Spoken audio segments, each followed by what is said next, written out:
Well, let's start the conversation actually by talking about what happened at the Capitol recently, and more talking about how it made you feel and kind of how you processed it. Like we as a group kind of jumped on a call that day, right when we heard about it, and processed it a little bit together. But let's just revisit that and talk about like what was going through our head as we were watching that attack and the aftermath of that and everything.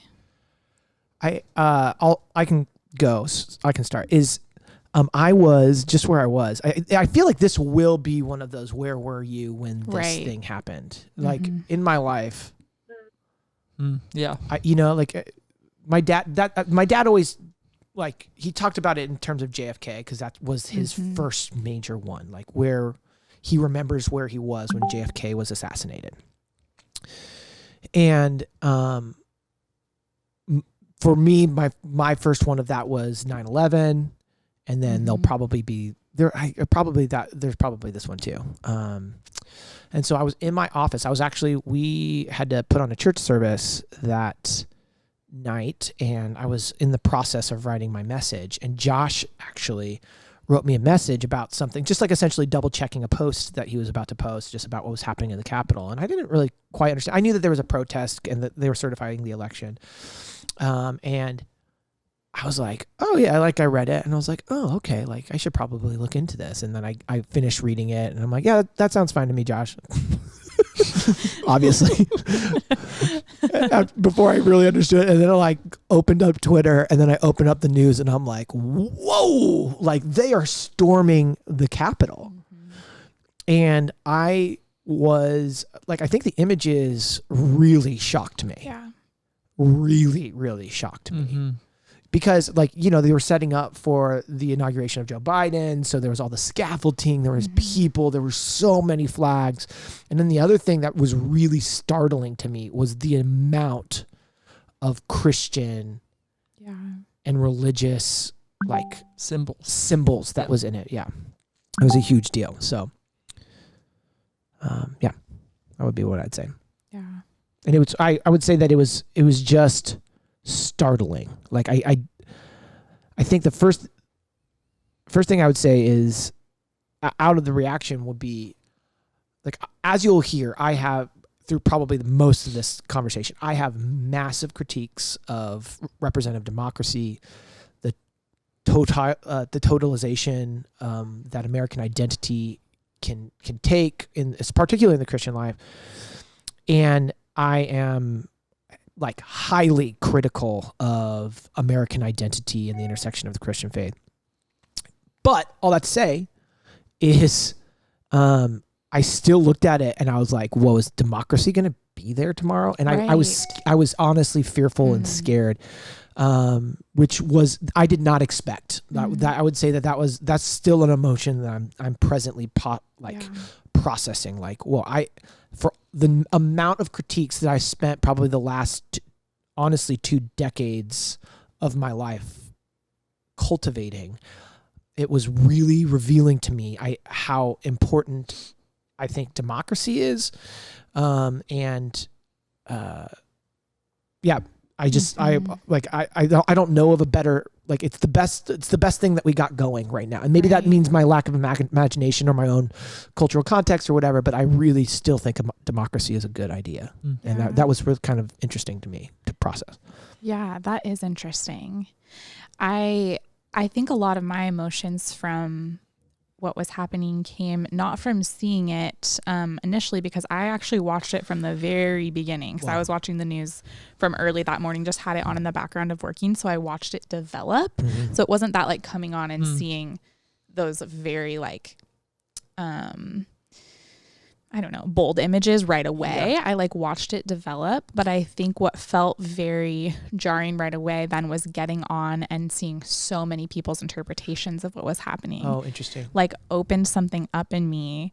And I mean, on a phone call with you guys, I was pretty tearful because I think there was just, it illuminated so much. Right. And I've heard a lot of people say since that I would say domestic terrorism, that they weren't surprised and that they're surprised that anyone was surprised. Yeah. And I get that. But what I was surprised by is the depth of what it illuminated for me about what's going on in America, and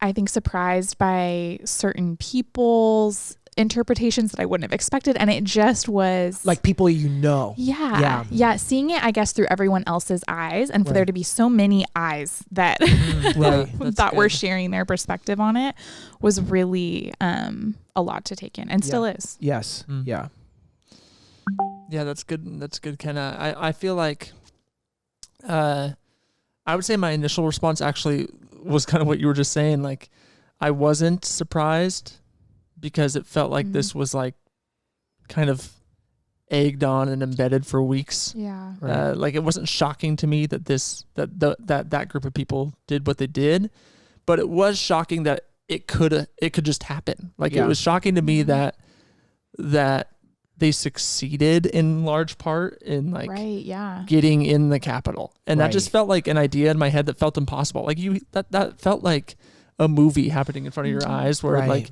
it did. We've seen movies all the time where like the White House is being locked down and stormed, and the Capitol is being attacked, and all this different stuff. But it was just weird watching it, like in real time, not from like an outside enemy, from like other Americans, like attacking what they felt was wrong. And that was just startling to me that there was that. I mean, it was startling to me that we got to a point where so many people were convinced of a certain idea of what they were fighting for democracy, and at the same time they were attacking democracy. And that was just disturbing to me. But I agree with you, G. I also think I was disturbed by the amount of Christians that defended it, the amount of Christians that made excuses and buts kind of stuff. Like, that's not a good idea, but and I think I was shocked by like the large symbolism that was there that tied the cross and fighting for America, and people's statements that were there that were like, we're doing this for God. And there was a video that came out about people praying in the Senate, like as they were ransacking the building, they were thanking God for the opportunity to be there. And it sickened to me. Like, watching that was like legitimately sickening to my spirit. So my first reaction was anger, sadness, not surprised, but also a little bit of like, man, this is where we are. And it wasn't surprising, but it did feel a little defeating. And so I think that, and the other things that stuck out to me very, very quickly was how, I mean, this has been gone over time and time again at this point. Cause I know we're almost a month after recording this, almost a month after it happened, but that how long it took for people to come and defend the Capitol, how long it took for the guard to be there, how long it took. Like, I personally was startled at the comparison of that to what happened during the whole Black Lives Matter movement. And that stuck out to me like a sore thumb very like immediately. That was an immediate reaction I had. That wasn't something I saw someone else say. That was like, why is that happening when I saw so many images of it being so quick to use force in different circumstances? And it felt like if there was ever a reason to use force to protect the Capitol, like I would never want advocation of force, but it just felt like, what are we doing? And I was just confused by all of it. So all those different thoughts were happening at once, and it was confusing. It was discouraging. It was illuminating, like you said, Kenna. But it was all of it happening together. Yeah, I would say a similar, kind of combination of a lot of what you all are sharing. I also was, I didn't have my phone with me. I was like working, so I had no idea what was going on. And I get a text from one of you. It was like, "Are you watching the news? Like, what? Are you seeing this?" And so I jumped on and started looking and seeing what was going on. And I think in addition to what a lot of you are sharing about with just like feeling saddened and feeling like you said sickened, Josh, I think is a pretty like accurate word to describe some of the emotions I was experiencing. But also I think I felt like the need to sort of defend defend my understanding of who God is. Yeah. And almost like proved to people, like as more people were posting on social media and more of like people in my sphere were reacting and responding to what was happening, I think I felt like I wanted to make sure people knew that like, no, this is not a representation of God's kingdom, and this is not a representation of who I understand Jesus to be. And so I felt like that tension myself of just wanting to make sure people understood that. And really, you know, I can maybe post on social media, I can maybe talk to people about it, but there's no way I can fully communicate that or try to convince people of that. And then in addition to that, I think another prominent experience I had, maybe not that day, like, I mean, really not just that day, like continually, is like judgment in my heart and a lot of bitterness, specifically towards other Christians who I felt like were blaspheming the name of the Lord and like who were,